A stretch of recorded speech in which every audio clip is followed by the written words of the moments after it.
একদিন এক সিংহ জঙ্গলের মধ্যে দিয়ে হাঁটছিল। হঠাৎ তার পায়ে একটি কাঁটা বিঁধে যায়। সিংহটি খুব ব্যথা পায় এবং কষ্টে কষ্টে গর্জন করতে থাকে। সে অনেক চেষ্টা করেও কাঁটা বের করতে পারে না। তখন সে একটি ছোট খরগোশের দেখা পায়।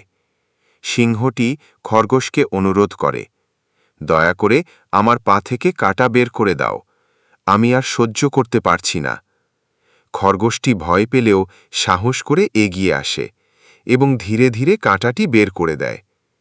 সিংহটি অনেক স্বস্তি পায় এবং কৃতজ্ঞ হয়ে খরগোশকে বলে, তুমি আমার বন্ধু, তোমার এই উপকার আমি কখনো ভুলব না। বছর কয়েক পর খরগোশটি একদিন শিকারীদের ফাঁদে পড়ে যায়। শিকারীরা তাকে রাজপ্রাসাদে নিয়ে যায়, কারণ সেদিন রাজার জন্য বিশেষ খাবার তৈরি হবে। কিন্তু হঠাৎ রাজপথে এক সিংহ আক্রমণ করে বসে। সে ছিল সেই পুরনো সিংহ যে একসময় খরগোশের সাহায্য পেয়েছিল। সিংহটি খরগোশকে চিনে ফেলে রাজপ্রাসাদের সাহায্য করে দেয়।